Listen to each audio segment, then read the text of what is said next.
Assalamualaikum warahmatullahi wabarakatuh. Innal hamdalillah nahmaduhu wa nasta'inuhu wa nastaghfiruh wa na'udzu billahi min shururi anfusina wa min sayyiati a'malina. May yahdihillahu fala mudilla lahu wa may yudlil fala hadiyalah. Asyhadu an la ilaha illallah wahdahu la syarika lah wa asyhadu anna Muhammadan 'abduhu wa rasuluh. Ya ayyuhalladzina amanu taqullaha haqqa tuqatih wa la tamutunna illa wa antum muslimun. Ya ayuhan nas taqu rabbakumul ladzi khalaqakum min nafsin wahidah wa khalaqa minha zawjaha wa batha minhuma rijalan katsiran wa nisaa'a wattaqullaha alladzi tasaaluna bihi wal arham innallaha kana 'alaikum raqiba. Ya ayyuhalladzina amanu taqullaha wa qulu qawlan sadida yuslih lakum a'malakum wa yaghfir lakum dhunubakum wa may yuti'illaha wa rasulahu faqad faza fawzan 'azima. Ma ba'd, fa inna asdaqal hadithi kitabullah wa khairal hadi hadi Muhammadin sallallahu alaihi wasallam wa syarral umuri muhdatsatuha wa kullu muhdatsatin bid'ah wa kullu bid'atin dhalalah wa kullu dhalalatin finnar. Para jamaah yang dimuliakan Allah Subhanahu wa taala, alhamdulillahilladzi bi ni'mati tatimmus shalihat. Segala puji bagi Allah yang dengan nikmat-nikmatnya terlaksana amal-amal saleh. Para jamaah yang dimuliakan Allah Subhanahu wa taala, sebelum kita memasuki materi tauhid dari kitab tauhid buah karya Syekh Muhammad Tamimi rahimahullahu taala, kita ingatkan terlebih dahulu bahwa kita ini banyak mendapatkan keutamaan dan rahmat dari Allah Subhanahu wa taala. Banyak sekali keutamaan-keutamaan yang Allah limpahkan kepada kita. Rahmat Allah Subhanahu wa taala kepada umat Islam ini.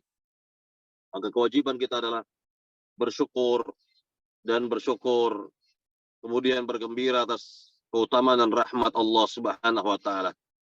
Allah berfirman dalam surat Yunus ayat 58.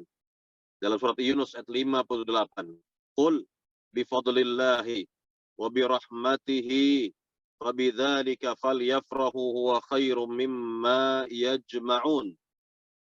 Katakanlah wahai Muhammad kepada manusia, dengan keutamaan dan rahmat dari Allah hendaknya mereka semua bergembira, karena sikap gembira mereka itu jauh lebih baik dari apa-apa yang mereka kumpulkan selama ini. Inilah tentang keutamaan dan rahmat dari Allah Subhanahu wa taala yang Allah limpahkan kepada kita semua. Apa di antara contoh keutamaan dan rahmat Allah Subhanahu wa taala itu? Yaitu bahwa kita selaku umat Islam ini memiliki bulan-bulan yang dimuliakan Allah Subhanahu wa taala. Bulan-bulan yang dimuliakan oleh Allah Subhanahu wa taala. Alhamdulillah, kita telah melewati dua bulan yang silam, dua bulan yang lalu kurang lebih, yaitu bulan yang penuh keberkahan, bulan suci Ramadan. Kemudian setelah itu kita masuk kepada bulan mulia berikutnya, bulan Syawal, yang tergolong dari bulan-bulan haji. Sebagaimana Allah Subhanahu wa taala berfirman, Al-Hajju Ashhurum Ma'lumat. Ibadah haji itu terdapat pada bulan-bulan yang telah diketahui, kata Allah Subhanahu wa taala. Nah, inilah berkaitan dengan bulan-bulan yang dimuliakan Allah Subhanahu wa taala. Begitu selesai bulan Syawal, kita masuk bulan haji yang kedua, plus bulan tersebut adalah bulan yang dimuliakan Allah Subhanahu wa taala, yaitu bulan ke-11. Bulan Dzulqa'dah. Kita sekarang berada pada bulan Dzulqa'dah. Bulan Dzulqa'dah. Maka bulan Dzulqa'dah ini termasuk dari bulan-bulan yang dimuliakan Allah Subhanahu wa taala, dan juga termasuk bulan haji. Sebagaimana Nabi SAW menyampaikan kepada kita semua dalam hadis Abu Bakrah riwayat Bukhari Muslim, kata Nabi yang mulia SAW, inna zamana qad istadara ka hayatihi yauma khalaqallahu as-samawati wal ard as-sanatu 12 syahran minha arba'atun hurum thalathun mutawaliyat Dzulqa'dah wa Dzulhijjah wal Muharram wa Rajabun Mudhar alladzi baina Jumada wa Sya'ban muttafaqun alaih. Kata Nabi yang mulia sallallahu alaihi wasallam, sungguhnya zaman atau waktu telah berputar, telah beredar pertama kali semenjak Allah mencipta langit dan bumi. Dalam setahun terdapat 12 bulan. Di antaranya 4 bulan adalah bulan-bulan yang dimuliakan Allah. 3 bulan pertama datang secara berurutan. Nah, di sini Nabi urut dari bulan yang ke-11. Bulan kita sekarang ini, bulan Dzulqa'dah. Kemudian bulan yang terakhir, yang ke-12, Dzulhijjah. Kemudian bulan yang pertama, yaitu bulan Muharram. Dan bulan yang keempat adalah bulan yang terpisah, yaitu bulan yang ke-7, yaitu bulan Rajab. Hadis Bukhari Muslim. Para jamaah yang dimuliakan Allah Subhanahu wa taala, inilah keutamaan dan rahmat yang Allah limpahkan kepada kita. Belum lagi ketika kita selesai insyaallah menyelesaikan bulan ke-11 ini, bulan Dzulqa'dah, maka kita akan masuk bulan berikutnya, bulan haji, yakni bulan yang dimuliakan pula oleh Allah Subhanahu wa taala, bulan yang terakhir dari bulan-bulan Islam ini, yaitu Dzulhijjah. Dzulhijjah. Para jamaah yang dimuliakan Allah Subhanahu wa taala, ketahuilah bahwa 2 bulan yang padanya ada atau mengiringi padanya hari raya umat Islam, Idul Fitri dan Idul Adha, yaitu bulan Ramadan dan bulan Dzulhijjah. Nabi sallallahu alaihi wasallam menjelaskan dalam hadis yang mulia yang sahih, syahrani la yanqusani syahra Idin Ramadan wa Dzulhijjah, kata Nabi, muttafaqun alaih. Yang artinya, kata Nabi yang mulia sallallahu alaihi wasallam, ada 2 bulan yang tidak berkurang keutamaannya. 2 bulan ini, kata Nabi, berkaitan erat dengan hari raya, dengan 2 hari raya. Itu Idul Fitri, ya, berkaitan dengan bulan Ramadan, dan Idul Adha berkaitan dengan bulan Dzulhijjah. Hadis riwayat Bukhari Muslim. Para jamaah yang dimuliakan Allah Subhanahu wa taala, jika Allah Subhanahu wa taala mengizinkan kita diberi umur panjang, dan semoga Allah Subhanahu wa taala memanjangkan umur kita semua sehingga kita memasuki bulan yang mulia berikutnya, bulan Dzulhijjah. Nah, pada bulan Dzulhijjah ada 10 hari pertama yang sangat-sangat istimewa sekali. Apa kata Nabi? Kata Nabi yang mulia sallallahu alaihi wasallam, kita simak. Nabi yang mulia sallallahu alaihi wasallam menyatakan dalam hadis Ibnu Abbas, kata Nabi yang mulia, ma min ayyamin al-'amalu salihu fihin ahabbu ila Allah min hadhihi al-ayyam al-'ashr. Qalu ya Rasulullah, wala al-jihadu fi sabilillah. Qala wala al-jihadu fi sabilillah. Qala illa rajulun kharaja bi nafsi wa malih wa lam yarji' min bidzalika wa lam yarji' min dzalika bi syai'in. Rawahul Bukhari. Yang artinya, kata Nabi yang mulia sallallahu alaihi wasallam, tidak ada hari-hari, kata Nabi, tidak ada hari-hari apabila amal salih dikerjakan di dalamnya lebih dicintai oleh Allah Subhanahu wa taala, lebih dicintai oleh Allah Subhanahu wa taala, melainkan 10 hari pertama di bulan Dzulhijjah ini. 10 hari pertama di bulan Dzulhijjah ini, kata Nabi. Kemudian di antara sahabat bertanya, bagaimana dengan jihad fisabilillah, wahai Rasul, apakah tidak lebih yakni dicintai oleh Allah? Kata Nabi yang mulia, walal jihadu fisabilillah, tidak pula dengan jihad fisabilillah, kecuali orang yang berjihad fisabilillah di jalan Allah dengan jiwa dan hartanya dan tidak kembali dalam kehidupan dunianya lagi. Atau dalam kata lain, mati syahid. Inilah tentang keutamaan 10 hari pertama di bulan Dzulhijjah. 10 hari pertama di bulan Dzulhijjah. Maka para jamaah, saya dan para jamaah dan kaum muslimin dianjurkan untuk memperbanyak amal saleh. Dianjurkan untuk memperbanyak kebaikan-kebaikan pada 10 hari pertama di bulan Dzulhijjah. Apa di antaranya? Di antara amal-amal yang bisa dilakukan pada 10 hari di bulan Dzulhijjah, dan itu sangat-sangat dicintai oleh Allah Subhanahu wa taala, tentu yang pertama sekali adalah ibadah haji bagi yang mampu. Ibadah haji bagi yang mampu, tentu. Ya. Karena jelas kita sekarang berada pada dari bulan-bulan haji, ya, dimulai dari bulan kemarin tentunya Syawal, kemudian bulan sekarang Dzulqa'dah, dan bulan berikutnya itu Dzulhijjah. Inilah ibadah yang sangat mulia. Dan Nabi Shallallahu Alaihi Wasallam, ya, yakni menegaskan dan mengarahkan kepada umat Islam yang telah mampu agar segera menunaikan ibadah yang mulia ini, ibadah haji. Dan inilah berkaitan dengan hari-hari yang mulia kita ini. Kemudian ibadah yang lainnya yang bisa kita lakukan lagi adalah apabila seorang telah berniat dari sekarang untuk berkurban. Begitu masuk di tanggal 1 Dzulhijjah, ke tanggal 10 Dzulhijjah, hendaknya dia menahan diri dari rambutnya dan kuku. Tidak mencukur rambut, tidak pula memotong kuku.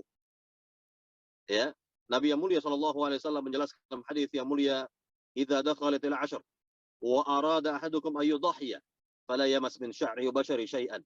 Kata Nabi yang mulia, apabila masuk 10 hari pertama di bulan Dzulhijjah dan ada di antara kalian ingin berkurban, hendaknya dia menahan diri dari rambut dan kuku, tidak mencukur rambut dan tidak potong kuku. Nah, ini ketentuan bagi yang berkurban saja. Adapun anggota keluarga yang tidak berkurban maka tidak memiliki larangan seperti ini. Para jamaah yang dimuliakan Allah Subhanahu wa taala. Kemudian yang bisa dilakukan lagi pada 10 hari pertama di bulan Dzulhijjah, yakni berpuasa. Paling tidak berpuasa Arafah. Siam hari Arafah. Ya, siam atau puasa hari Arafah. Ya, atau yakni siam sunnat, ya, hari Arafah, di mana Nabi yang mulia sallallahu alaihi wasallam, ya, menjelaskan tentang siam pada hari Arafah, ya, di mana Nabi yang mulia sallallahu alaihi wasallam menegaskan dalam hadis, ya, dari sahabat Abu Qatadah, Nabi yang mulia sallallahu alaihi wasallam menegaskan, siyamu yaumi Arafah ahtasibu 'ala Allah an yukaffira sana allati qabla wa sana allati ba'da. Puasa sunat hari Arafah, saya berharap kepada Allah, kata Nabi, agar Allah mengampuni dosa-dosa yang tahun lalu dan dosa-dosa tahun yang akan datang. Nah, ini keutamaan tentang puasa sunat hari Arafah tanggal 9 Dzulhijjah. Pada saat jamaah haji menunaikan wukuf di padang Arafah, maka kita yang tidak wukuf, tidak berhaji, disunahkan untuk mengerjakan siyam Arafah. Para jamaah yang dimuliakan Allah Subhanahu wa taala. Kemudian apa lagi? Ibadah lainnya seperti bertakbir, bertasbih, bertahmid kepada Allah Subhanahu wa taala. Boleh dari tanggal 9 Dzulhijjah sampai tanggal 13 Dzulhijjah, memperbanyak takbir, ya, tasbih, tahmid kepada Allah Subhanahu wa taala. Dengan contoh takbiran yang ada contohnya, misalnya dari salah seorang sahabat Nabi yang mulia, ya, bertakbir 2 kali, takbirnya 2 kali, kemudian la ilaha illallah, takbir lagi 2 kali, kemudian diakhiri dengan walillahil hamd. Allahu akbar, Allahu akbar, la ilaha illallah, Allahu akbar, Allahu akbar walillahil hamd. Begitu. Ini berkaitan dengan, ya, takbiran atau lafaz takbiran dan tidak ditambah-tambah dengan lafaz yang lain. Tidak ada penambahan. Tidak ada contoh dari Nabi penambahan-penambahan tersebut, kecuali apa yang tadi telah disebutkan. Nah, kemudian apa lagi yang bisa kita kerjakan pada 10 hari pertama di bulan Dzulhijjah, yaitu menyembelih, ya, kurban. Menyembelih hewan kurban dimulai tanggal 10 Dzulhijjah. Kemudian ada 3 hari berikutnya atau disebut dengan hari-hari tasyrik. Ya, disebut tasyrik, ini perlu jamaah pahami. Makna tasyrik adalah ya, mengeringkan daging hewan sembelihan 3 hari. Tanggal 11, 12, dan 13 Dzulhijjah. Nah, ini di mana Nabi yang mulia SAW di masa dahulu, ya, cara para sahabat dahulu mengeringkan, mengawetkan daging hewan sembelihan, daging sembelihan, itu dengan cara dijemur, ya, diterik panas matahari, maka 3 hari akan kering. Biiznillah, dengan izin Allah Subhanahu wa taala. Maka disebut dengan tasyrik. Hari-hari tasyrik itu hari-hari mengeringkan daging hewan sembelihan. Ya. Baik, para jamaah yang dimuliakan Allah Subhanahu wa taala, tentu amal ibadah yang lain yang bisa kita kerjakan pada 10 hari pertama di bulan Dzulhijjah, salat hari raya. Salat hari raya Idul Adha. Nah ini berkaitan dengan hal ini Allah Subhanahu wa taala berfirman, "Fashalli li rabbika wanhar." Salat hari rayalah engkau wahai Muhammad untuk Rabbmu dan berkurbanlah setelahnya. Berkurbanlah setelahnya. Jadi perintah dari Rabbul Alamin untuk mengerjakan salat hari raya, kemudian setelah itu berkurban untuk Allah Subhanahu wa taala, lillahi Rabbil Alamin. Para jamaah yang dimuliakan Allah Subhanahu wa taala, ini di antara amalan-amalan yang bisa kita kerjakan, dan seluruh kebaikan-kebaikan apa saja, seluruh amal saleh apa saja yang dilakukan pada 10 hari pertama di bulan Dzulhijjah, maka amal-amal saleh itu sangat-sangat dicintai oleh Allah Subhanahu wa taala. Ya, sangat-sangat dicintai oleh Allah Subhanahu wa taala. Maka pada kesempatan yang baik ini, saya tidak ingin melewatkannya begitu saja. Saya ingin ingatkan kepada diri saya dan seluruh jamaah yang ada yang hadir dalam kajian ini agar dapat melipat gandakan, memperbanyak amal-amal saleh ya kelak pada 10 hari pertama di bulan Dzulhijjah.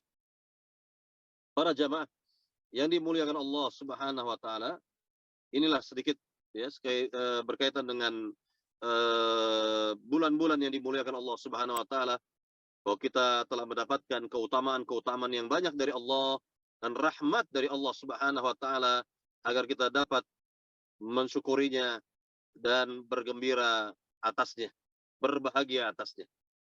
Baik, para jamaah yang dimuliakan Allah Subhanahu wa taala, ini sedikit mukadimah sebelum kita mengkaji ya kitab tauhid, maka sekarang kita akan membahas langsung ya ini berkaitan dengan bab yang ke-23. Bab 23 dari kitab tauhid yang dibawakan oleh Syekh Muhammad Tamimi. Judul dari bab ini adalah ya beliau rahimahullah taala mengatakan kepada kita, bab 23, keterangan bahwa ada di kalangan umat Islam ini yang menyembah berhala.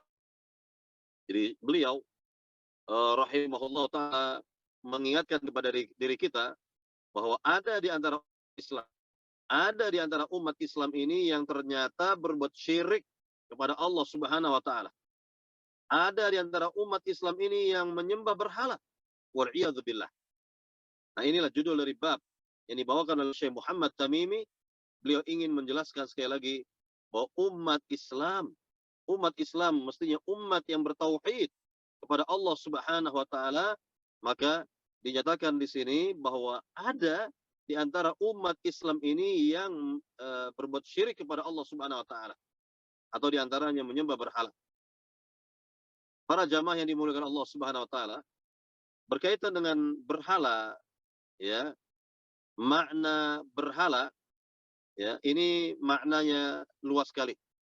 Bisa ya berhala itu berupa patung, berupa kuburan, berupa jimat-jimat, atau apa sajalah yang disembah ya oleh sebagian manusia selain dari Allah Subhanahu wa taala. Ini namanya berhala.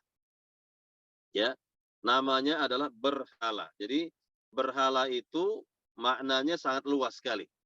Apa saja yang diibadahi, yang disembah ya oleh sebagian orang selain dari Allah Subhanahu wa taala, maka dikatakan sebagai ya berhala.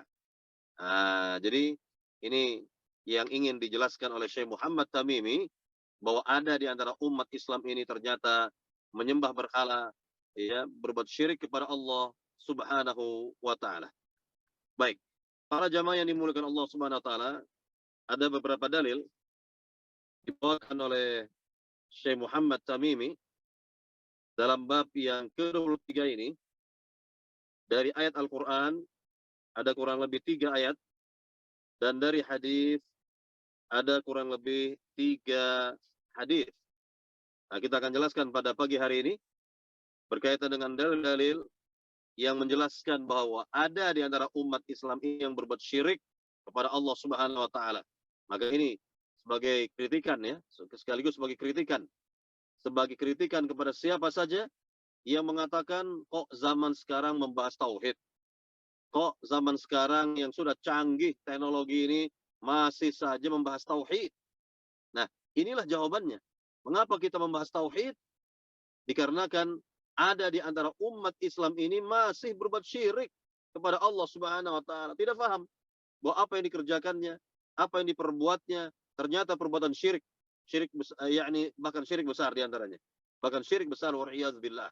Nasallallahu salamata wal afiyah.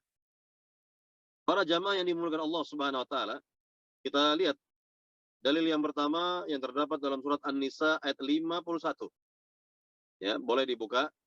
Yang memiliki mushaf atau Al-Qur'an, ya, dibuka dalam surat An-Nisa ayat 51. Di mana Allah Subhanahu wa taala berfirman, "Alam tara ila alladhina utu nasiban minal kitabi yu'minuna bil jibti wat taghuti wa yaquluna lil ladzina kafaru haula yahda minal ladzina amanu sabila." Artinya, apakah kamu tidak memperhatikan orang-orang yang diberi bagian dari Alkitab, mereka percaya kepada Al-Jibt dan At-Taghut, dan mengatakan kepada orang-orang kafir, yakni orang-orang musyrik Mekah, bahwa mereka itu lebih benar jalannya, ya, lebih benar beragamanya dari orang-orang yang beriman. Para jamaah yang dimuliakan Allah Subhanahu wa taala, ayat yang mulia ini berkaitan dengan orang-orang Yahudi. Ahli kitab tentunya. Mereka dikatakan ahli kitab karena mereka pada dasarnya mendapatkan Alkitab, yakni Taurat, ya. Kemudian juga orang-orang Nasrani mendapatkan Injil, kan begitu. Mendapatkan Alkitab itu pada dasarnya. Artinya setelah itu baru mereka rubah dengan tangan mereka sendiri, wal iyaz billah. Yang jelas mereka sampai akhir zaman tetap dikatakan sebagai ahli kitab karena mereka telah mendapatkan kitab, ya, samawi dari langit dari Allah Subhanahu wa taala melalui nabi-nabi mereka, Nabi Musa, kemudian Nabi Isa alaihi wassalatu wassalam. Para jamaah yang dimuliakan Allah Subhanahu wa taala, kembali di sini kita lihat bagaimana orang-orang Yahudi ini yang Allah nyatakan dalam ayat yang mulia ini, alam tara ilal ladzina utu nasiban minal kitab. Apakah kamu tidak memperhatikan orang-orang yang telah diberi Alkitab oleh Allah, yaitu orang-orang Yahudi dalam hal ini, ya. Bagaimana keadaan mereka? Allah nyatakan yu'minuna bil jibti wa taghut. Mereka percaya, mereka beriman kepada al-jibt, al-jibtu dan at-taghut. Nah, di antara ulama salaf menafsirkan al-jibtu yaitu berhala. Ada juga yang menafsirkannya sihir atau tukang ramal, ya, ataupun yang lainnya lah begitu, berkaitan dengan al-jibtu. Ya, di sini ada pengertian al-jibtu yaitu berhala. Jadi orang-orang Yahudi mereka percaya dan beriman kepada berhala-berhala begitu ya. Artinya ya itulah yang mereka yakini. Artinya mereka akan beribadah kepada Allah, kemudian mereka juga beribadah kepada Uzair, dan mereka anggap Uzair adalah anak Tuhan. Nah, Uzair ini ya bagian dari berhala. Bagian dari berhala yang mereka yakini, yang mereka imani. Baik. Para jamaah yang dimuliakan Allah Subhanahu wa taala, ya, ini tentang makna al-jibtu. Ya, makna al-jibtu. Kemudian makna at-taghut, ya, makna at-taghut. Ya, ada juga yang memang menafsirkan taghut itu adalah berhala, ya. Ada juga yang mengartikan ya dukun atau tukang ramal atau yang semisal. Ya, nanti kita akan jelaskan ya lebih lanjut atau barangkali sudah dijelaskan dahulu tentang makna taghut baik secara bahasa, secara etimologi maupun terminologi. Ya, taghut secara bahasa atau etimologi asal katanya adalah tagha yang bermakna melampaui batas begitu. Ya. Kemudian makna taghut secara terminologi adalah ya yakni dilampaui batasnya oleh manusia dari yang disembah atau yang diikuti atau yang ditaati.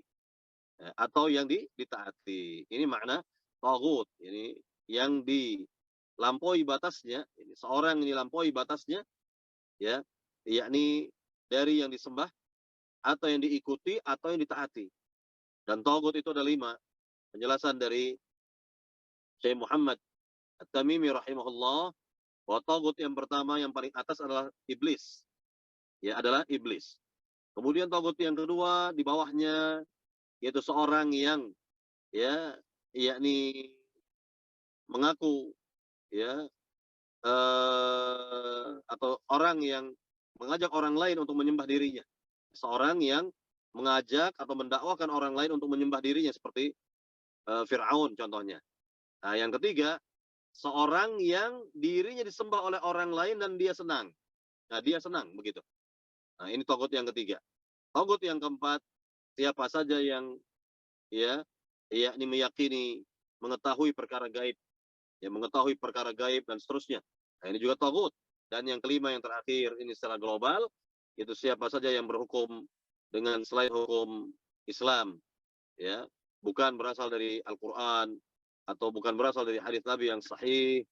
Nah, ini juga berkaitan dengan makna taghut. Inilah macam-macam taghut, ada 5 yang dijelaskan oleh para ahli ilmu dalam hal ini. Baik, para jamaah yang dimuliakan Allah Subhanahu wa taala, yang berikutnya lagi kita lihat di sini bagaimana, ya, orang-orang Yahudi ini setelah mereka beriman kepada al-jibtu dan at-taghut, wa yaquluna lil ladzina kafaru, yakni mereka berucap, mereka berkata kepada orang-orang kafir Quraisy di masa itu, ya, haula'i ahda minal ladzina amanu sabila, bahwa kalian, ya, hai, ya, orang-orang Quraisy, ini orang-orang kafir pada dasarnya, kafir Quraisy, kalian ini agamanya lebih bagus, lebih baik daripada Muhammad dan sahabat-sahabatnya itu yang di Madinah. Nah, begitu. Jadi ini adalah bagian dari lobi-lobi Yahudi kepada orang-orang kafir Quraisy agar mereka mau bergabung bersekutu untuk memerangi umat Islam, memerangi Nabi dan para sahabat di masa itu, di masa dahulu itu. Nah, inilah berkaitan dengan ucapan mereka, mereka, ya, yakni pandai sekali, pintar sekali, ya, melobi orang-orang kafir Quraisy dan orang-orang Arab musyrik lainnya untuk bersekutu. Dan ini terjadi pada tahun keempat Hijriah dengan timbulnya perang Khandaq atau perang Ahzab atau perang sekutu, di mana ketika itu orang-orang Yahudi berhasil, ya, berhasil melobi orang-orang Arab musyrik, ya, dari kafir Quraisy, dari Ghatafan, dan dari orang-orang Arab musyrik lainnya yang keseluruhan mereka berjumlah ketika itu 10.000 pasukan. 10.000 pasukan yang di masa itu adalah jumlah pasukan yang sangat-sangat besar sekali. Ini adalah pasukan yang besar sekali. Jaish Aramram kata orang Arab. Ya, jumlah pasukan yang sangat banyak di masa itu. Yang ketika itu pasukan Islam, ya, yang ada di Madinah hanya, ya, yakni 1.000 lebih dikit lah atau 1.000-2.000 lah.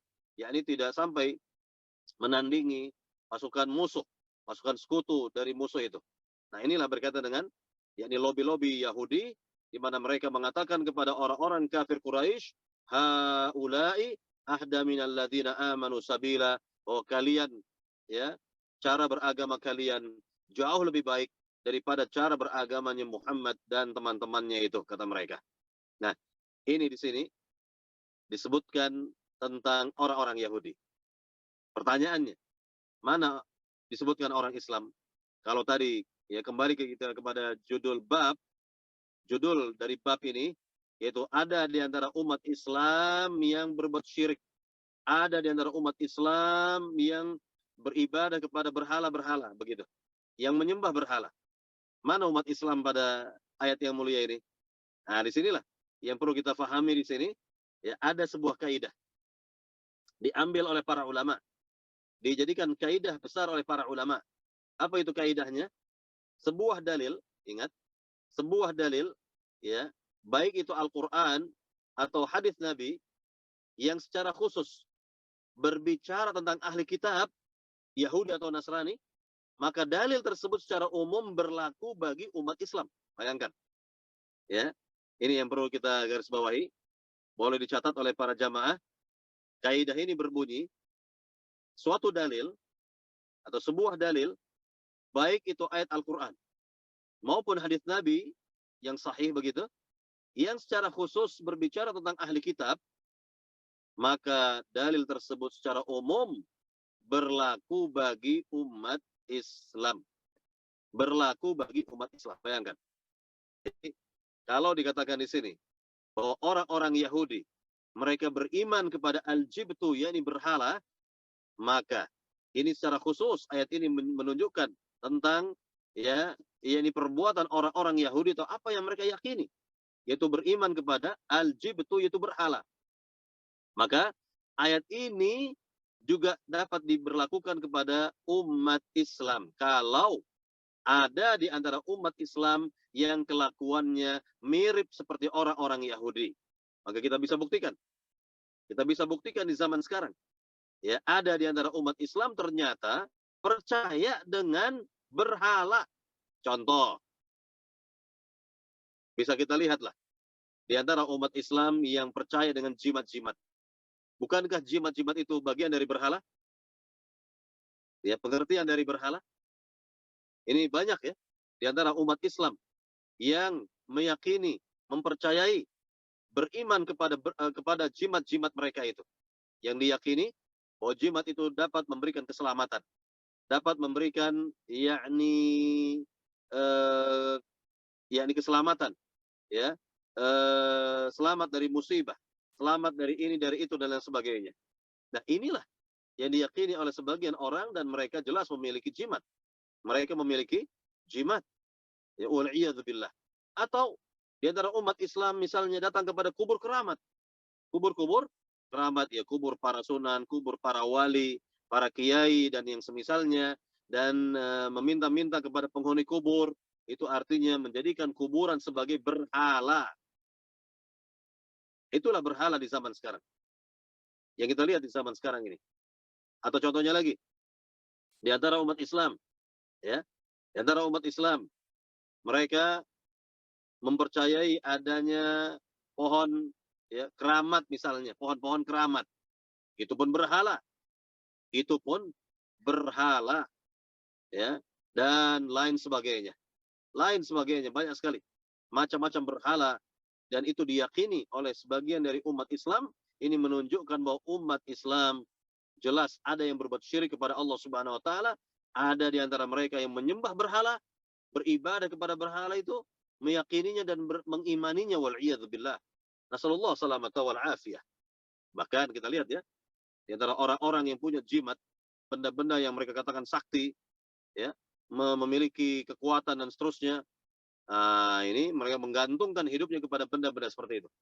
Mereka gantungkan hidup mereka kepada benda-benda seperti itu, wal iyadzubillah. Nasallallahu salamata wal afiyah. Para jamaah yang dimuliakan Allah Subhanahu wa taala, ini sebagai bukti. Ayat ini menunjukkan bukti bahwa umat Islam ada yang berbuat syirik kepada Allah Subhanahu wa taala. Ada yang beribadahnya kepada berhala-berhala. Nasallallahu salamata wal afiyah.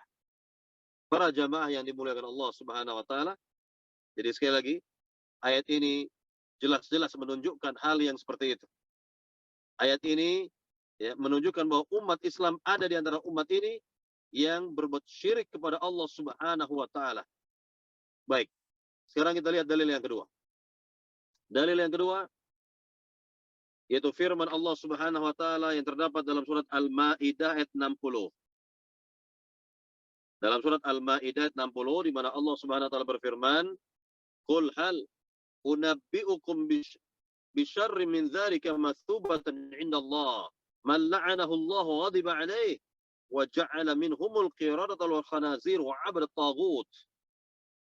Ya, artinya, katakanlah wahai Muhammad kepada mereka, apakah akan aku beritakan kepadamu, kepada kalian, tentang orang-orang yang lebih buruk pembalasannya dari orang-orang, ya, fasik, dari orang-orang fasik itu di sisi Allah, itu orang-orang yang dikutuki dan dimurkai Allah. Di antara mereka ada yang dijadikan kera dan babi, ya, kera dan babi, dan orang yang menyembah taghut. Para jamaah yang dimuliakan Allah Subhanahu wa taala, ini lagi-lagi menjelaskan ayat yang mulia ini tentang ahli kitab, terutama orang-orang Yahudi, di mana nenek moyang Yahudi di masa dahulu dirubah bentuk mereka menjadi kera dan babi, menjadi monyet dan babi. Nah ini, ya, yakni nenek moyang mereka ini pernah dirubah oleh Allah seperti ini karena mereka banyak berbuat kerusakan, ya, banyak yakni menyimpang jalan beragamanya, sudah jauhlah penyimpangannya dari ajaran Nabi Musa alaihissalam, sehingga mereka dirubah bentuk rupa mereka oleh Allah Subhanahu wa taala, yaitu menjadi monyet atau kera dan babi, wal billah. Nasallallahu salamata wal afiyah. Nah, kita lihat di sini dalam ayat yang mulia ini di mana orang-orang Yahudi ini, kata Allah, yaitu mereka menyembah tagut, menyembah tagut. Nah, di antara makna tagut itu dikatakan lagi tadi kita kembali kepada pembahasan yang tadi itu, ayat yang pertama tadi, ada di antara ahli ilmu yang menafsirkan tagut yaitu berhala, ya, berhala ataupun yang lainnya, ya, yakni yang diibadahi begitu, yang disembah selain dari Allah Subhanahu wa taala. Nah, jadi ayat yang mulia ini juga sama seperti ayat yang pertama tadi, menjelaskan kepada kita tentang, ya, keadaan orang-orang Yahudi bahwa mereka sebagai ahli kitab, ya, yakni tidak selamat, ya, bahwa mereka sebagai ahli kitab tidak selamat. Ada di antara mereka yang berbuat syirik kepada Allah Subhanahu wa taala. Maka ini juga sebagai teguran dan peringatan kepada umat Islam. Jangan berkelakuan seperti Yahudi. Jangan berkelakuan seperti orang-orang Yahudi. Jangan meniru-niru mereka. Jangan meniru-niru atau mencontoh orang-orang Yahudi, di mana orang-orang Yahudi ini beribadah kepada selain Allah Subhanahu wa taala. Ya, beribadah kepada, ya, yakni, ya, Uzair misalnya, dan itu jelas berhala mereka, wal'iyadzubillah, nasallallahu salamata wal afiyah. Maka inilah yang perlu kita pahami di sini. Jangan kita, yakni, berbuat syirik kepada Allah Subhanahu wa taala. Tidak boleh kita menyembah apapun selain dari Allah Subhanahu wa taala. Baik, para jamaah yang dimuliakan Allah Subhanahu wa taala, kita lihat dalil yang ketiga sekarang, yaitu dalam surat Al-Kahfi, ya. Dalam surat Al-Kahfi ayat 21, di mana Allah Subhanahu wa taala berfirman, ya, qala alladziina ghalabu ala amrihim lanattakhidanna 'alaihim masjida. Artinya, orang-orang yang berkuasa atas urusan mereka berkata, sungguhnya kami akan mendirikan tempat ibadah di atasnya, yakni di atas gua tersebut, Al-Kahf, gua, ya, tempat bersembunyi dan tidur para pemuda di masa dahulu, para pemuda yang beriman kepada Allah, bertauhid kepada Allah. Mereka ingin menyelamatkan agama mereka, ingin menyelamatkan diri mereka dari raja yang zalim di masa dahulu itu, yang jelas-jelas, ya, orang-orang di masa dahulu diperintahkan untuk berbuat syirik kepada Allah Subhanahu wa taala oleh sang raja, ya, menyembah sang raja atau beribadah kepada selain Allah Subhanahu wa taala. Maka para pemuda ini berusaha menyelamatkan diri, ya, bersembunyi di gua, lalu Allah Subhanahu wa taala membuat mereka tertidur di gua tersebut kurang lebih 309 tahun kurang lebih. Allah tidurkan mereka di gua tersebut dan Allah Subhanahu wa taala jaga mereka. Allah Subhanahu wa taala, ya, mereka setelah mereka tertidur selama kurang lebih 3 abad lebih atau 309 tahun. Inilah berkaitan dengan hal ini, maka gua yang menjadi peristirahatan, ya, para pemuda yang saleh itu ingin dijadikan sebagai tempat ibadah, ingin dijadikan sebagai masjid. Nah, yang seperti ini jelas, ya, jelas, yakni menunjukkan bahwa sebagian orang suka ya beribadah kepada selain Allah Subhanahu wa taala, ya menjadikan ya tempat mereka itu sebagai tempat ibadah yang pada dasarnya tidak ada keutamaannya pada dasarnya, namun mereka senang ya kepada hal-hal seperti ini, dan ini bagian dari berhala. Bagian dari berhala wal billah. Nasallallahu salamata wal afiyah. Baik para jamaah yang dimuliakan Allah Subhanahu wa taala, nah ini sebagai contoh. Jadi 3 ayat ini menunjukkan kepada kita bahwa orang-orang ahli kitab di masa dahulu dan juga di masa sekarang ini, mereka berbuat syirik kepada Allah Subhanahu wa taala, mereka beribadah kepada berhala, kepada selain Allah Subhanahu wa taala.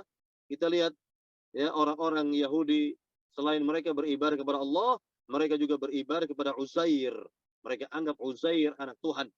Demikian pula dengan orang-orang Nasrani. Selain mereka beribadah kepada Allah Subhanahu wa taala, mereka jadikan Isa bin Maryam sebagai anak ilah, anak Tuhan kata mereka. Wal billah.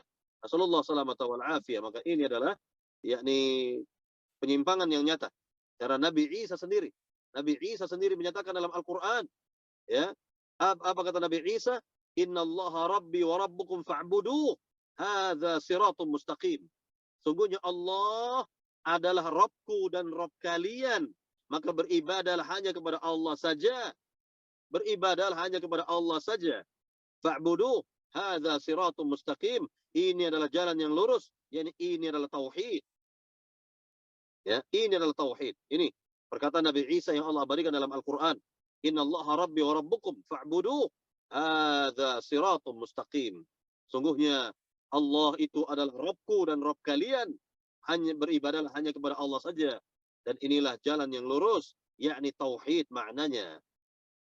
Para jamaah yang dimuliakan Allah Subhanahu wa taala.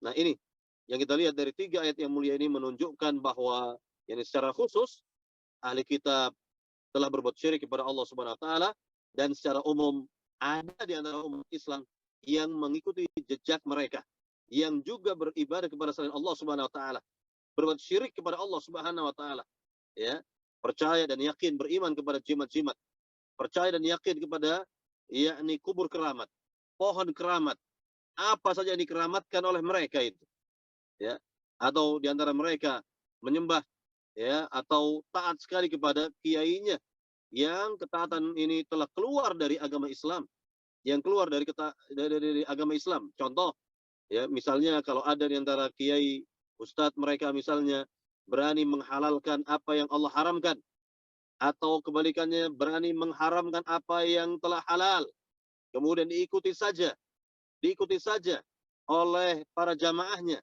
Ini berarti para jamaah telah menjadikan kiainya sebagai arbab min dunillah, Tuhan-Tuhan selain dari Allah Subhanahu wa taala. Karena pada dasarnya yang berhak secara mutlak menentukan ini halal, ini haram hanyalah Allah Subhanahu wa taala, bukan manusia, bukan ustadz, bukan kiai, bukan sunan, bukan yang lainnya. Hanya Allah Subhanahu wa taala yang berhak menentukan mana yang halal, mana yang haram.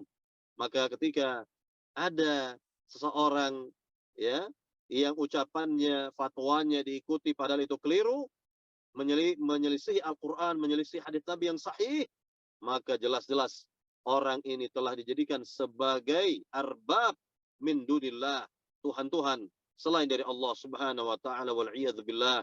Nasallallahu salamata wal afiyah.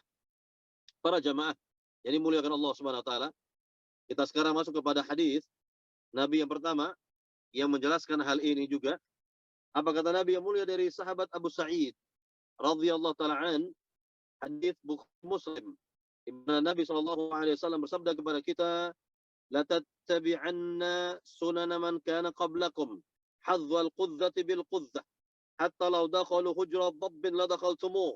Qalu ya Rasulullah, al yahud wan nasara? Qala faman? Kata Nabi yang mulia, sungguh kalian akan mengikuti dan meniru tradisi umat-umat sebelum kalian, bagaikan bulu anak panah yang serupa dengan bulu anak panah yang lain. Ini persis. Ya, ini artinya betul-betul mirip ya. Ketika mencontoh, meniru itu mirip sekali ya. Nah, kemudian sampai kalaupun di antara mereka, kalaupun mereka masuk ke lubang biawak, niscaya kalian pun akan masuk ke dalam lubang biang. Kemudian para sahabat bertanya, wahai Rasulullah, apakah yang kau maksud umat-umat terdahulu adalah orang-orang Yahudi, Nasrani? Kata Nabi, kalau bukan mereka siapa lagi? Kalau bukan mereka siapa lagi, kata Nabi Sallallahu Alaihi Wasallam. Baik, di sini ya banyak hal yang menarik bagi kita, pelajaran-pelajaran berharga yang bisa kita lihat dari hadis yang mulia ini. Yang pertama, Nabi Sallallahu Alaihi Wasallam memberikan peringatan pada umat Islam bahwa ada di antara umat Islam yang bertasyabbuh, yakni menyerupakan, ya, meniru-niru, mencontoh-contoh, ya, orang-orang terdahulu, umat terdahulu. Maka Nabi yang mulia sallallahu alaihi wasallam mengatakan kepada kita dalam sebuah hadis, "Man tashabbaha biqaumin fahuwa minhum," kata Nabi. Barang siapa menyerupai suatu kaum, maka ia bagian dari kaum tersebut, yakni maknanya kecipratan dosanya, kebagian dosanya, ya. Wal billah. Banyak di zaman sekarang kita lihat di antara umat Islam meniru-niru orang-orang kafirin, orang-orang musyrikin, wal billah. Apa yang mereka tiru? Yang mereka tiru pertama apa jadi keyakinan mereka, wal billah. Yang kedua yang ditiru oleh sebagian umat Islam, yakni yang menjadi ciri khas mereka, ciri khas orang kafir. Dan yang ketiga, yang ditiru oleh sebagian umat Islam adalah yakni yakni apa yang yakni menjadi kebiasaan mereka, kebanggaan mereka, begitu. Jadi ini yang jelas menyimpang dari akidah Islam. Ini yang telah menyimpang dari akidah Islam, yaitu meniru-niru, mencontoh-contoh orang-orang kafirin, orang-orang musyrikin, yang jelas-jelas dalam kacamata akidah ini telah menyimpang. Ini telah menyimpang. Kita ambil contoh. Ya, banyak sekali misalnya, ya, berkaitan dengan keyakinan mereka. Misal, kalau orang-orang Yahudi, orang-orang Nasrani lebih-lebih, mereka merayakan hari ulang tahun. Merayakan hari ulang tahun. Siapa yang dirayakan ulang tahunnya? Apakah yang di dalam keluarga, ya, yakni si bapak, si ibu, ya, si istri atau suami, atau bahkan anak mereka yang berulang tahun. Nah, ini pun jelas telah diikuti oleh sebagian umat Islam. Di antara umat Islam tidak mau ketinggalan pula, ingin merayakan hari ulang tahun mereka. Padahal ini berasal dari agama Nasrani. Berasal dari agama Nasrani, bukan dari Islam. Tidak pernah Nabi merayakan hari ulang tahun. Tidak ada para sahabat merayakan hari ulang tahun mereka. Tidak ada. Ya. Dan bahkan berkaitan dengan tanggal kelahiran Nabi saja, para ahli sejarah berbeda pandangan, berbeda pendapat. Ini maknanya apa? Maknanya adalah bahwa bangsa Arab di masa dahulu tidak perhatian terhadap tanggal kelahiran anak. Tidak ada perhatian mereka. Yang mereka perhatikan adalah hari wafatnya seorang, tanggal wafatnya seorang, begitu. Sehingga tanggal wafatnya Nabi jelas diketahui, ya, oleh seluruh kaum muslimin, yaitu pada hari Senin. Nabi wafat tanggal 12 Rabiul Awal tahun 11 Hijriah. Ini tanggal wafatnya Nabi, disepakati. Adapun tanggal lahirnya Nabi tidak disepakati. Ada yang mengatakan tanggal 9, ada yang mengatakan tanggal 12 Rabiul Awal, ya, namun tidak ada yang sepakat. Namun ada riwayat yang sahih dari riwayat Imam Malik bahwa Nabi lahir pada tanggal 8 Rabiul Awal hari Senin. 8 Rabiul Awal hari Senin itu riwayat atau menurut riwayat yang sahih dari, ya, Imam Malik rahimahullahu taala. Baik, para jamaah yang dimuliakan Allah Subhanahu wa taala, ini sebagai contoh atau contoh yang lain bahwa di antara umat Islam ini kok bertasyabbuh, meniru-niru orang-orang kafirin, apakah dalam masalah gaya, ya, berpakaian atau penampilan, rambutnya, ya, diatur sedemikian rupa sama seperti orang gaya rambut orang-orang kafirin misalnya, wal billah, ya, atau yakni ada di antara umat Islam yang, ya, melakukan ini, melakukan itu dan lain sebagainya lah, ya, ikut-ikut dalam perayaan malam tahun baru misalnya, ya, pergantian malam tahun baru misalnya. Nah, ini juga, ya, adalah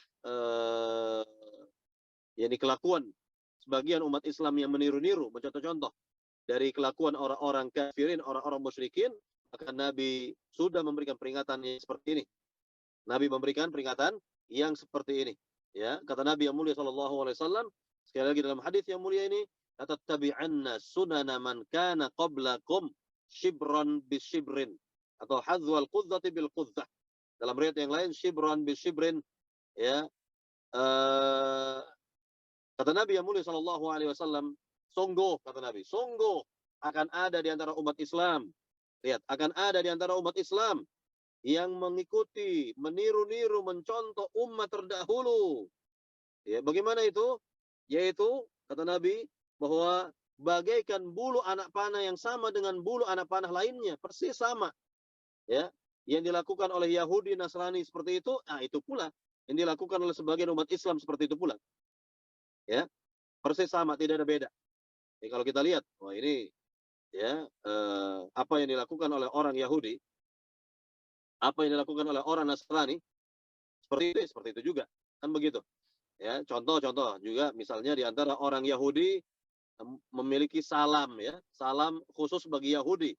Ada pula di antara umat Islam yang meniru-niru, ya, salamnya Yahudi, wal iyadzubillah, nasallallahu salamata wal afiyah. Nah, ini merupakan contoh bagaimana, ya, sabda Nabi ini menjadi kenyataan di zaman kita sekarang ini. Banyak di antara umat Islam itu sendiri yang bertasyabbuh, yaitu meniru-niru, mencontoh-contoh kelakuan dan perbuatan ciri khas, bahkan keyakinan orang-orang terdahulu dari Yahudi Nasrani, wal iyadzubillah, nasallallahu salamata wal afiyah. Para jamaah yang dimuliakan Allah Subhanahu wa taala, lalu apa lagi kata Nabi? Hadzwal qudzati bil qudzah, shibran bi shibrin, wa dhira'an bi dhira'in, kata Nabi. Yakni bagaikan bulu anak panah yang sama dengan bulu anak panah yang lain, atau dalam riwayat yang lain, sejengkal demi sejengkal, sehasta demi sehasta. Nah, itu semua dilakukan oleh umat Islam, yakni sebagian dari umat Islam melakukan hal seperti itu, wal iyadzubillah, nasallallahu salamata wal afiyah. Nah, kemudian Nabi memberikan permisalan yang bagus sekali, yaitu hatta law dakhalu hujra dhabb la dakhaltumu. Seandainya mereka masuk ke lubang biawak, juga akan diikuti oleh sebagian umat Islam, ikut-ikutan masuk ke lubang biawak. Nah, ini menunjukkan hal yang sudah, yakni parah sekali, ya. Apa yang dilakukan oleh sebagian umat Islam betul-betul sama persis dengan apa yang dilakukan oleh orang Yahudi, Nasrani, dari keyakinan-keyakinan mereka, dari ciri khas mereka, atau yang menjadi kebanggaan mereka, kebiasaan mereka. Na'udzubillah min dzalik, nasallallahu salamata wal afiyah. Para jamaah yang dimuliakan Allah Subhanahu wa taala, mengapa Nabi di sini kok mengambil perumpamaan dengan lubang biawak? Ini biawaknya padang pasir, ya. Bukan biawak negeri kita, berbeda sekali, sangat berbeda. Yaitu biawaknya padang pasir itu halal dimakan.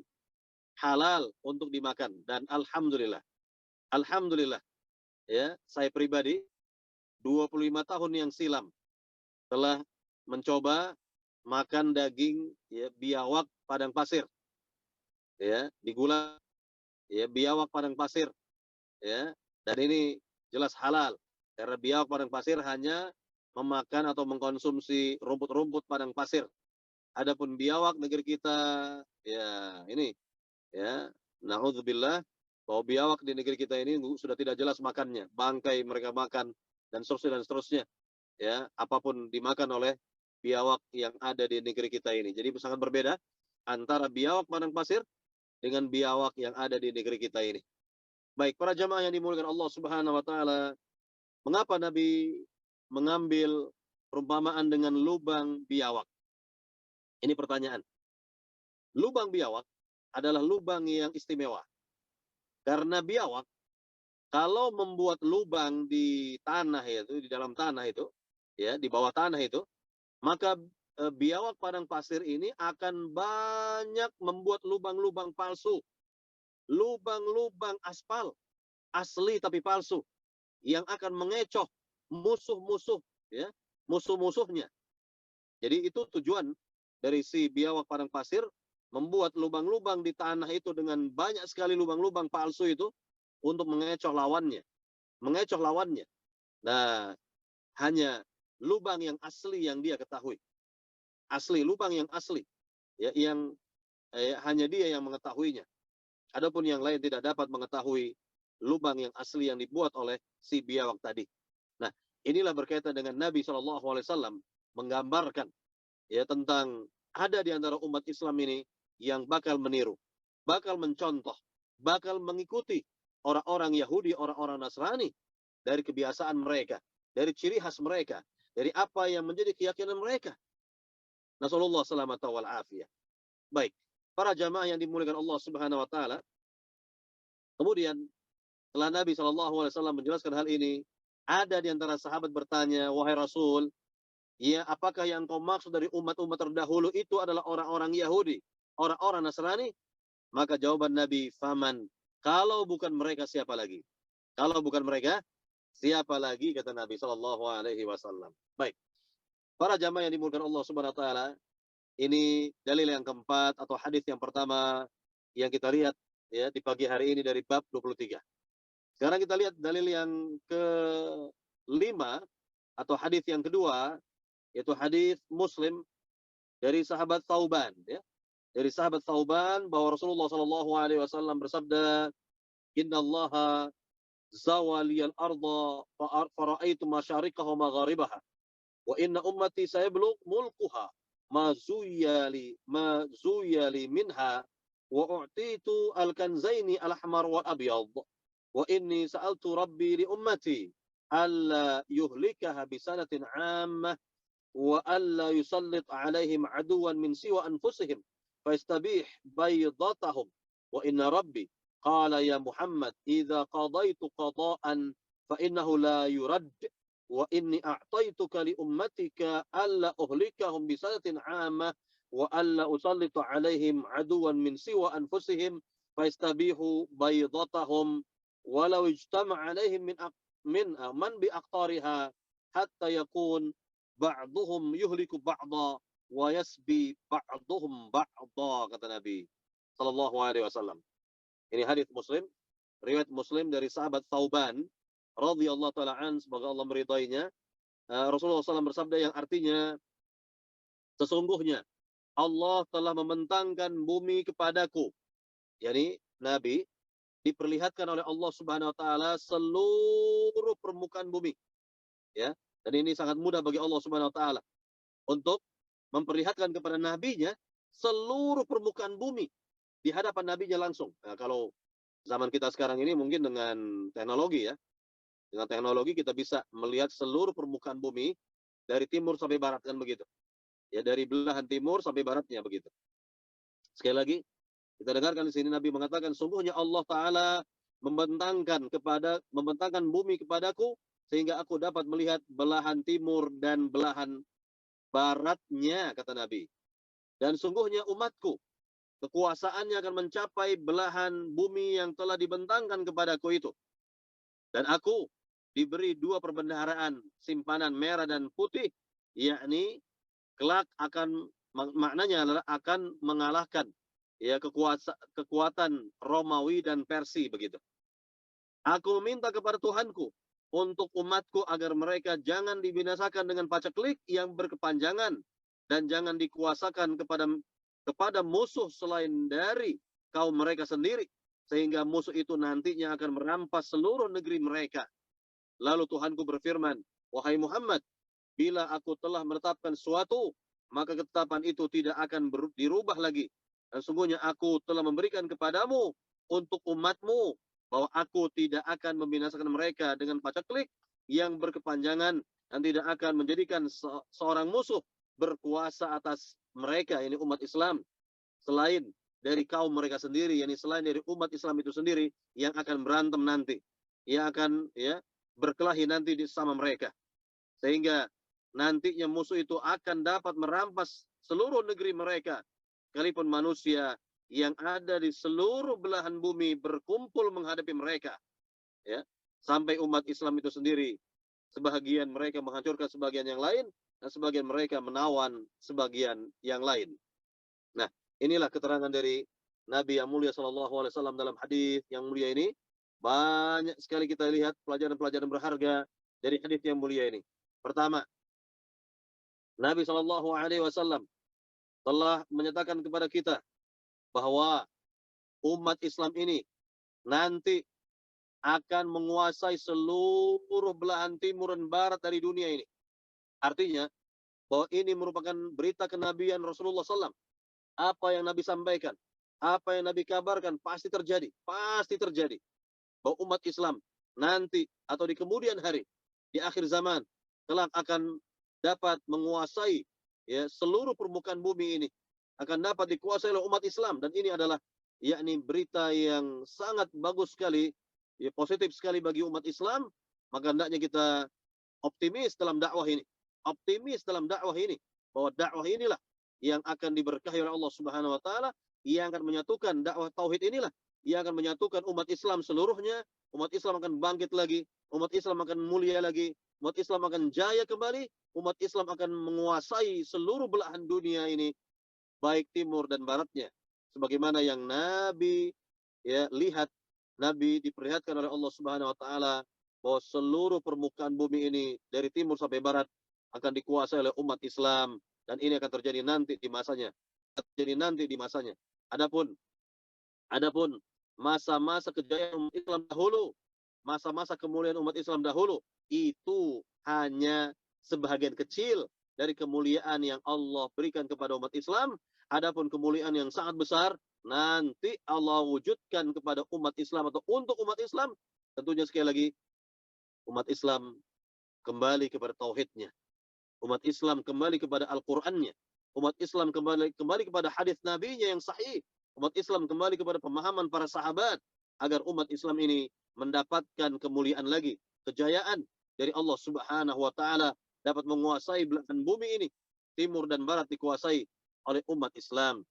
Para jamaah yang dimuliakan Allah Subhanahu wa taala, kemudian yang berikutnya lagi, bahwa Nabi SAW akan diberikan kebaikan lagi oleh Allah Subhanahu wa taala, yaitu akan menguasai Romawi dan Persia, dan ini telah terjadi. Akan menguasai kerajaan Persia, dan ini telah terjadi pada masa khalifah kedua, Umar Al-Khattab, di mana kerajaan Persia, kerajaan besar, kerajaan superpower di masa itu, dapat dikalahkan oleh umat Islam pada masa khalifah yang mulia Umar Al-Khattab. Dan pada masa khalifah Umar juga sebahagian dari wilayah Romawi Timur telah dapat dikuasai oleh umat Islam, sampai kepada Baitul Maqdis. Dan khalifah sendiri Umar Al-Khattab yang membuka kunci gerbang atau Baitul Maqdis. Ini masjid yang dimuliakan oleh Allah Subhanahu wa taala. 3 masjid di dunia yang memiliki keutamaan besar: Masjidil Haram, Masjid Nabawi, dan Masjidil Aqsa yang ada di Palestina. Semoga kita semua dapat mengunjungi 3 masjid yang mulia ini.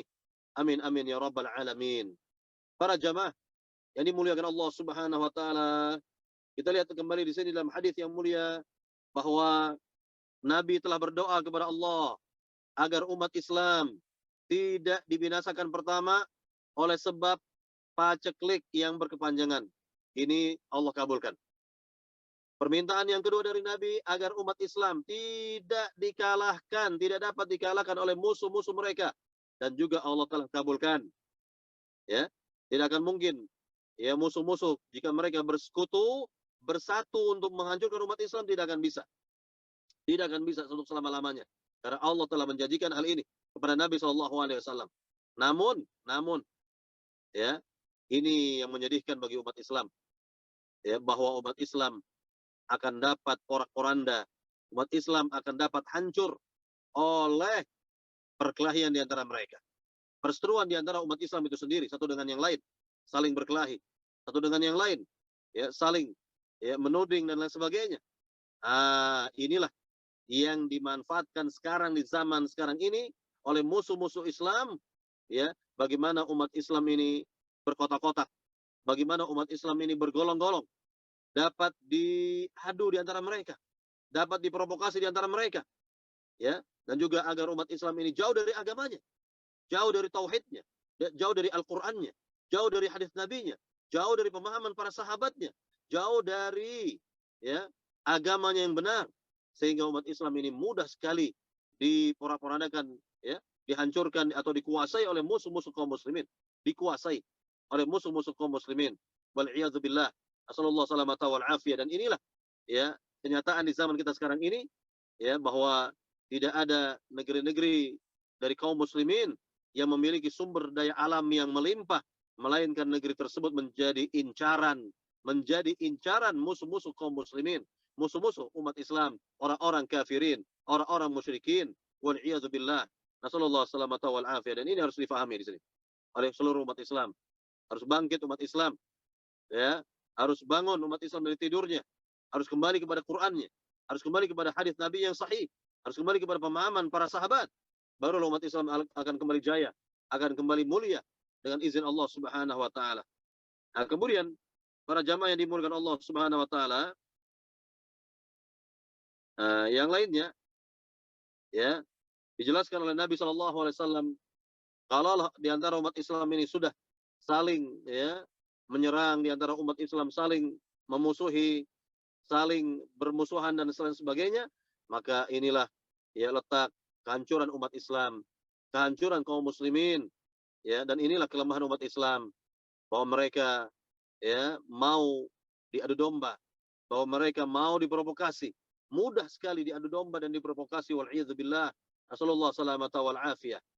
Maka kembalilah umat Islam, kembali dan kembalilah kepada Al-Qur'annya, kembali dan kembalilah kepada hadis Nabi-Nya, kembali dan kembalilah kepada pemahaman para sahabat, kembali dan kembalilah kepada manhaj yang benar, manhaj salafus salih radhiyallahu taala anhum ajma'in. Baik, para jamaah yang dimuliakan Allah Subhanahu wa taala, kita sebutkan sekarang dalil yang terakhir, hadis yang terakhir, ya, dalam bab ini, yaitu hadis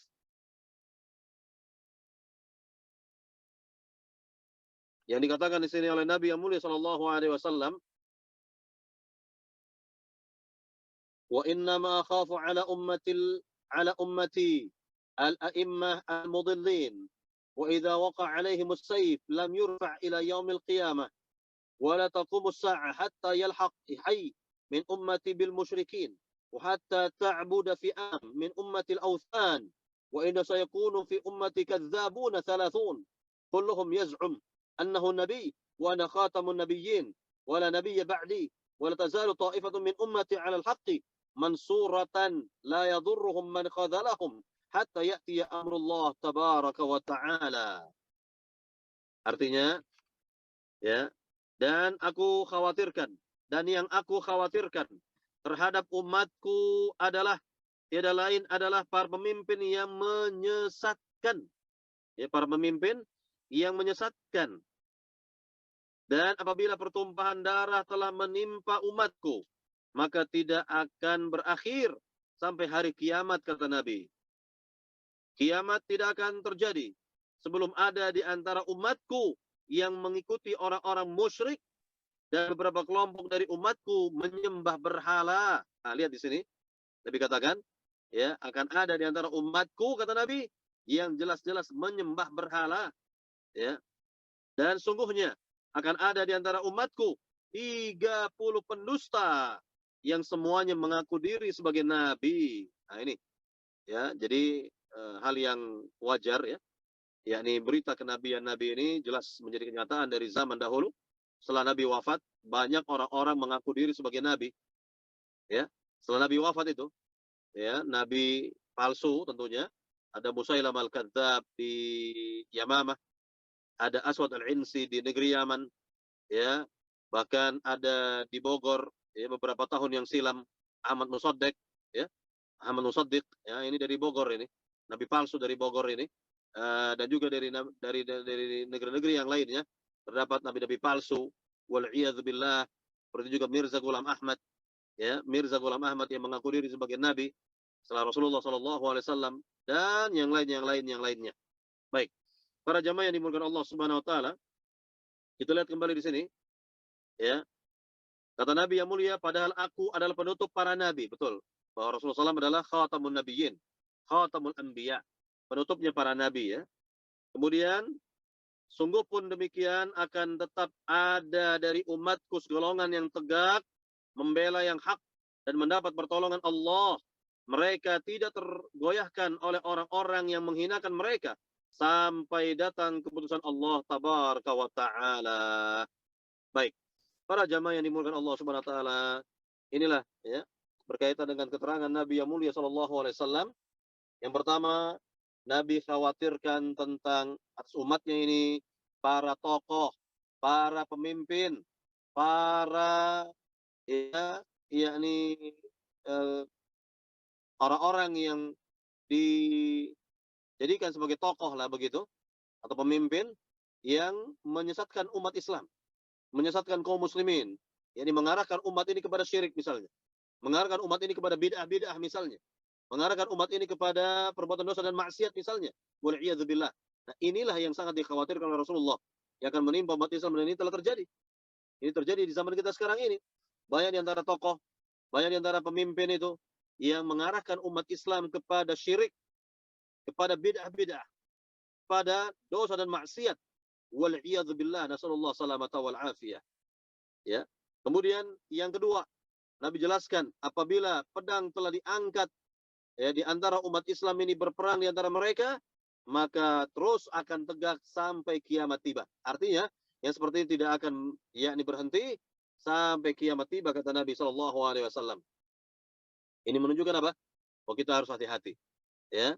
Jangan sampai ini terjadi di antara umat Islam ini, kok mudah sekali diprovokasi, bermusuhan di antara mereka. Jangan sampai terjadi seperti ini. Umat Islam harus bersatu. Umat Islam harus bersatu di atas Al-Quran, di atas hadis Nabi mereka yang sahih, di atas manhaj para sahabat, pemahaman para sahabat radhiyallahu taala anhum ajma'in. Kemudian yang berikutnya lagi dikatakan oleh Nabi yang mulia sallallahu alaihi wasallam bahwa kiamat tidak akan tegak sampai ada di antara umat Islam yang mengikuti orang-orang musyrikin, menyembah berhala, berbuat syirik kepada Allah Subhanahu wa taala. Kemudian yang berikutnya lagi bahwa akan ada, kata Nabi, nabi-nabi palsu yang keseluruhannya berjumlah 30 orang, kata Nabi sallallahu alaihi wasallam. Dan Nabi menegaskan bahwa diri beliau adalah penutupnya para nabi. Kalau sudah dikatakan penutupnya para nabi, maka tidak ada lagi kesempatan bagi siapapun untuk ngaku-ngaku sebagai nabi, apalagi sebagai rasul. Sebagai nabi saja sudah tidak bisa, apalagi sebagai seorang rasul. Yakni pintu kenabian sudah digembok oleh Allah, sudah ditutup oleh Allah Subhanahu wa taala dengan rapat, sehingga tidak ada lagi kesempatan bagi siapapun untuk mengaku diri sebagai nabi setelah Rasulullah sallallahu alaihi wasallam wafat. Nah, kemudian yang berikutnya lagi, Nabi yang mulia menegaskan bahwa akan ada di antara umat Islam ini yang tegak di atas kebenaran. Artinya bahwa ini jaminan dari Nabi sampai akhir zaman, dari setiap generasi ada saja di antara umat Islam yang berada di atas yang hak, yang benar, di atas manhaj yang benar, di atas akidah yang benar, di atas tauhid, ya. Ini terus akan ada dari zaman ke zaman, dari generasi ke generasi akan terus ada yang seperti ini, karena ini jaminan dari Nabi dan sebelumnya jaminan dari Allah Subhanahu wa taala bahwa di antara umat Islam ini ada yang istiqomah di atas agamanya sendiri. Nah, jadi inilah yang perlu kita ikuti, ya. Orang-orang yang istiqomah di atas agama Islam, orang-orang yang istiqomah di atas tauhid, orang-orang yang istiqomah di atas sunnah Nabi, orang-orang yang istiqomah di atas manhaj salafus salih radhiyallahu taala anhum ajma'in. Baik, para jemaah yang dimuliakan Allah Subhanahu wa taala, inilah tentang kajian kita pada pagi hari ini berkaitan dengan bab 23, ya, tentang yakni keterangan dari Rabbul Alamin dan dari Nabi SAW bahwa ada di antara umat Islam ini yang berbuat syirik. Ada di antara umat Islam ini yang jelas-jelas menyembah berhala, ya, yakin kepada jimat-jimat, pohon keramat, ya, kuburan keramat dan lain sebagainya, yang semuanya itu bagian dari berhala-berhala selain dari Allah Subhanahu wa taala yang mereka yakini, yang mereka imani, yang mereka sembah. Na'udzubillah min dzalik. Nasallallahu salamata wal afiyah. Tentunya kita selalu berdoa kepada Allah Subhanahu wa taala agar kita selalu dijaga oleh Allah tauhid kita, dijaga akidah kita oleh Allah Subhanahu wa taala, dijaga hati kita oleh Allah Subhanahu wa taala. Jangan sampai hati kita ini tercemar dengan kesyirikan, jangan sampai akidah kita tercemar dengan kesyirikan ataupun bid'ah ataupun yang lainnya. bagian dari noda-noda yang dapat menodai agama kita semua. Ya, jadi kita berdoa kepada Allah Subhanahu wa taala, semoga Allah Subhanahu wa taala selamatkan kita dunia sampai akhir kita. Amin ya rabbal alamin. Silakan kepada pembawa acara untuk eh, bersoal jawab, ya, memimpin soal jawab bagi jamaah yang ingin bertanya, dipersilakan berkaitan dengan materi terlebih dahulu. Boleh, kalau tidak ada boleh berkaitan dengan haji atau kurban ataupun yang lainnya, ya, yang tadi telah dijelaskan dari mukaddimah yang dibawakan di awal pembahasan kajian ini. Kepada pembawa acara dipersilakan. Ya, alhamdulillah. Syukron jazakallah khair Ustaz untuk materi yang telah disampaikan. Semoga kita, saya pribadi dan keluarga semua dilindungi dan dijaga sama Allah dari kesyirikan. Baik, buat para jamaah, apabila ada yang mau bertanya secara langsung bisa raise hand atau bisa melalui kolom chat juga, nanti kami akan bacakan. Ini mungkin yang pertama, Ustaz, ya, ada pertanyaan untuk yang pertama. Assalamualaikum warahmatullahi wabarakatuh, Pak Ustadz. Afwan izin bertanya, apakah jika kita tasyabuh dalam mengucapkan selamat ulang tahun, tapi niatnya hanya untuk menyenangkan hati orang yang berulang tahun itu dibolehkan? Kalau tidak boleh juga, apakah konsekuensinya buat si pelaku? Iya, artinya bahwa kita tidak boleh ikut-ikutan dalam hal ini, bertasyabuh dengan orang-orang Nasrani, menyampaikan selamat ulang tahun, ya. Ya, boleh saja kita salaman dengan seorang dengan mendoakannya. Semoga ya Anda selalu diberi hidayah, taufik oleh Allah, kan begitu. Secara umum saja. Secara umum saja kita mendoakan dia, dan tidak secara khusus kita mendoakan ya, si fulan karena dia sedang berulang tahun. Tidak seperti itu. Jadi niat kita mendoakannya secara umum saja. Bagaimana kita mendoakan saudara kita yang lain secara global, secara umum. Ya, semoga Allah memberikan hidayah taufik kepadamu. Semoga engkau panjang umur dan dalam ketaatan kepada Allah Subhanahu wa taala. Boleh seperti ini. Tapi yang jelas tidak ada kaitan di hati kita bahwa ucapan tersebut adalah dalam rangka ulang tahun si fulan. Tidak seperti itu. Ya. Kita tidak meyakini tentang hari ulang tahun, atau hati kita mengingkari tentang perayaan-perayaan seperti itu. Ya, merayakan hari ulang tahun kita ingkari seperti itu. Hati kita mengingkarinya. Karena ini bukan dari ajaran Islam, bukan dari ajaran Rasulullah SAW, bukan dari para sahabat, bukan dari para tabi'ut tabi'in. Yang jelas ini bukan dari ya umat Islam di masa dahulu. Ini berasal dari orang-orang Nasrani. Nah, silakan. Syukur Ustaz. Jadi walaupun itu di hari kelahirannya orang tersebut, kita doakan secara umum, tapi niatnya itu masih boleh, Ustaz, ya? Insya Allah, ya? Iya, artinya kita kalau berjumpa ini ya, kalau kita berjumpa, bukan Kalau kita berjumpa, WA ya. khusus pada Ya, hari ya. ulang tahunnya, tidak seperti itu. Ya, kalau Nah, kita jumpa dengan dia, kita seperti biasa, kita bersalaman dan mendoakan kebaikan untuknya. Ini hal yang biasa saja dan tidak dikait-kaitkan dengan hari ulang tahunnya begitu. Ya. Syukur Ustaz. Semoga itu menjawab dari penanya. Yang kedua nih Ustaz, pertanyaan kedua. Assalamualaikum warahmatullahi wabarakatuh. Izin bertanya Ustaz, apabila ada seseorang menyampaikan ilmu agama yang keliru atau menyimpang dari akidah Islam dan diikuti atau diyakini oleh pengikutnya, apakah bisa dikatakan orang tersebut menjadi arbab min dunillah? Lalu bagaimana kita menjaga diri dari keadaan seperti ini sementara masih menuntut ilmu? Barakallahu fikum. Ini dari Akhi Riza. Baik. Kalau kita tahu bahwa si fulan itu keliru fatwanya, keliru penyampaian dalam tausiahnya, nasihatnya, itu jangan diikuti. Tidak boleh diikuti karena Allah berfirman, al-haqqu ahaqqu ayyuttaba'. Yang benar itu lebih berhak untuk diikuti, kata Allah. Al-haqqu ahaqqu ayyuttaba'. Yang hak, yang benar itu lebih berhak untuk diikuti. Artinya bahwa yang salah, ya, kekeliruan atau ketergelinciran dari seorang tidak boleh diikuti, siapapun dia. Apakah dia seorang ustadz, seorang kiai, siapapun dia, kalau memang keliru ataupun salah, jangan diikuti. Tidak boleh untuk diikuti. Kan begitu. Ini kalau keliru. Ya, kalau salah, tidak diikuti. Contoh ya. Contoh, ini ada sahabat Hmm. yang pemahamannya dari ijtihadnya memang agak berbeda dengan sahabat yang lain. Ya, sahabat ini adalah sahabat yakni Abu Dzar Al-Ghifari. Beliau berpolemik dengan sahabat yang lain yaitu Muawiyah bin Abi Sufyan. Apa polemiknya? Polemiknya adalah berkaitan dengan ayat Al-Qur'an, ya, walladzina yaknizuna adz-dzahaba wal fiddah wa la yunfiqunaha. Ya, walladzina yaknizuna, dan orang-orang yang menyimpan, ya, menyimpan, ya, hartanya, emas dan peraknya, dan tidak menginfakkannya di jalan Allah. Ah, sebentar. Ya, mohon maaf sekali lagi, berkaitan, ya, sekali lagi berkaitan dengan ayat, ya, yakni orang-orang yang istilahnya menyimpan harta benda lah intinya. Ya, menyimpan harta bendanya. Ya. Artinya di sini Abu Dzar Al-Ghifari punya pandangan bahwa seorang muslim, baik pria maupun wanita, tidak boleh menyimpan apapun harta di rumah. Kalau ada segera diinfakkan.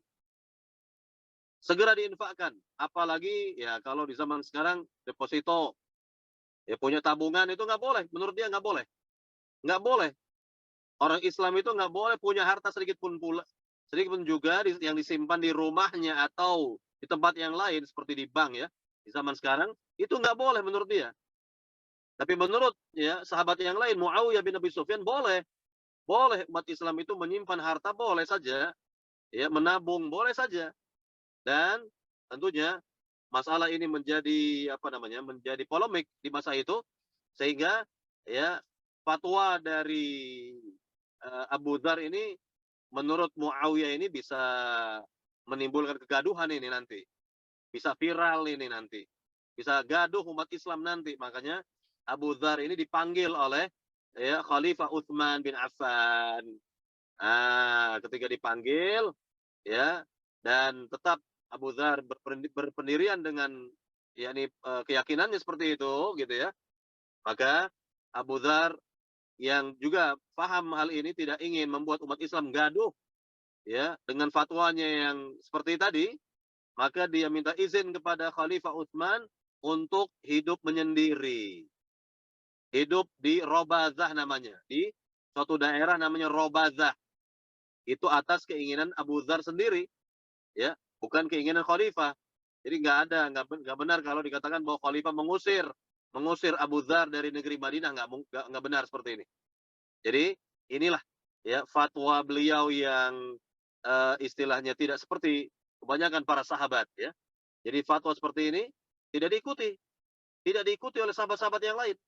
Ini nyata betul bahwa pandangan Abu Dzar ini tidak ada yang mengikutinya dari para sahabat pun ketika itu. Ya, baik sahabat Muawiyah, sahabat Utsman bin Affan dan lain sebagainya tidak setuju.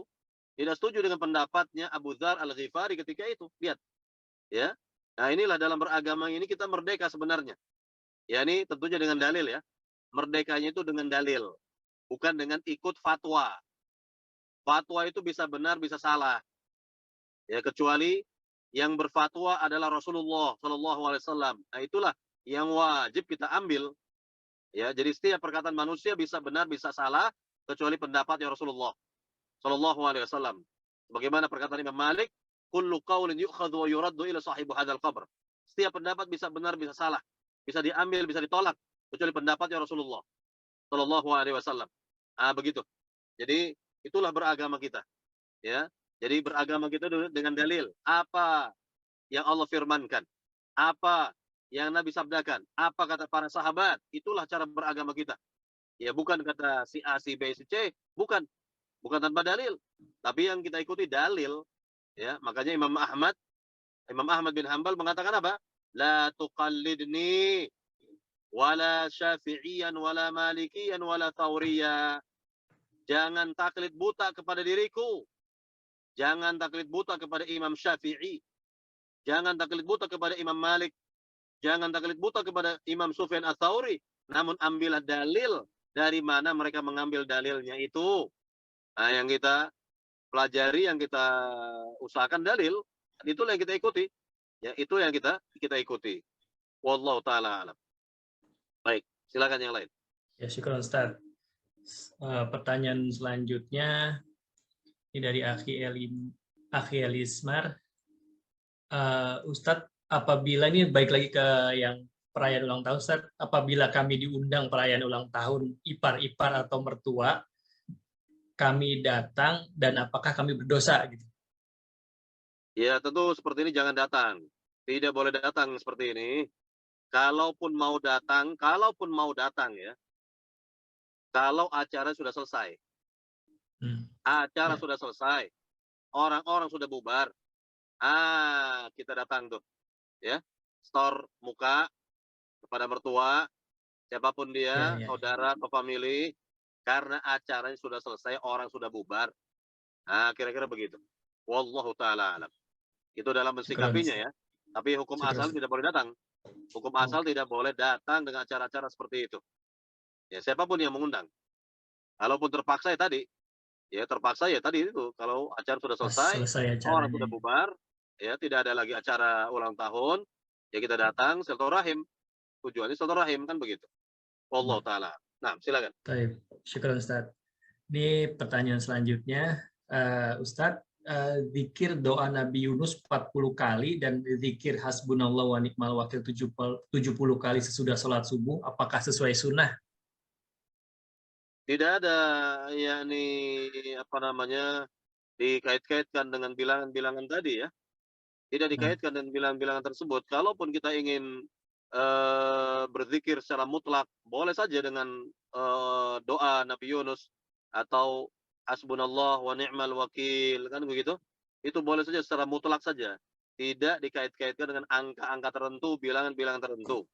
Kira-kira begitu. Karena ada zikir yang bersifat mutlak, ada zikir yang bersifat muqayyad, yakni terikat dengan bilangan tertentu. Contoh, ya, kan selesai sholat kita baca subhanallah berapa kali? 33 kali kan? Itu bilangannya jelas dalam hadis, kan begitu? Ada dalilnya. Ya, alhamdulillah 33 kali, Allahu Akbar 33 kali. Itu jelas bilangannya dari hadis. Nah, itu contoh saja. Itu contoh ya. Yang bilangannya jelas dari dalil. Begitu. Kalau tidak ada dalilnya, maka tidak dikerjakan. Ya, namun boleh dikerjakan secara mutlak saja. Mutlak dengan artian tanpa dikait-kaitkan dengan bilangan tertentu. Wallahu taala alam. Baik, silakan. Ustaz. Silakan para jemaah, ada lagi pertanyaan yang bisa disampaikan mungkin terkait materi ataupun mengenai haji atau kurban. Tafadhol. Mungkin dari Anas Ustaz ya, pribadi mungkin minta pendapat ya, atau mungkin masukan kalau dari keluarga inti, anak, istri dan anak-anak, mungkin kita mengajarkan anak-anak untuk masalah ulang tahun sudah berupaya lah gitu, tapi pada saat udah ketemu keluarga besar, terutama keluarga besar istri itu Ustaz, yang itu memang agak sulit. Akhirnya keluarga besar istri kayak merayakan ulang tahun kayak gitu-gitu buat anak kita gitu. Itu bagaimana kita menyikapi ke keluarga besar itu gitu, yang which is ya sebenarnya mereka belum terlalu paham. Ustaz. Ya. Baik, mungkin kita masuk terlebih dahulu kepada tauhid ya. Masuk dulu kepada tauhid, kita sampaikan tauhid kepada mereka. Kita sampaikan juga ittiba kepada Nabi, kewajiban mengikuti dan mencontoh Rasul dalam beragama, lalu larangan bertasyabbuh. Larangan bertasyabbuh menyerupai orang-orang kafir, kurang lebih seperti itu, dengan cara yang terbaik lah. Ucapan-ucapan yang terbaik lah, begitu ya. Ya, dengan mungkin ya kalau kita dakwakan secara individu dulu. Ya, artinya orang per orang. Bukan secara keseluruhan kita dakwahi, ya agak repot. Tapi kalau per orang kita dakwahi, ini lebih mengena, insyaallah taala. Nah, kira-kira seperti itu. Ya. Untuk tetap menjaga silaturahmi juga Ustaz. Iya, betul. Baik, ya, ada lagi jamaah, silakan. Yang lain? Sepertinya barangkali yang terakhir barangkali pertanyaan. Baik, silakan. Ada lagi dari para jamaah, tafadhol, yang mau bertanya langsung. Nggak ada Ustaz kayaknya Ustaz. Baik. Ya, insya Allah sudah paham barangkali. Insya Sudah Allah mungkin bisa lagi dimengerti bisa dan dipahami. dipahami. Semoga kita bisa mengamalkannya. Baik. Para jamaah yang dimuliakan Allah Subhanahu wa taala, kalau tidak ada pertanyaan lagi kita akhiri sampai di sini. Mudah-mudahan apa yang kita kaji ini bermanfaat.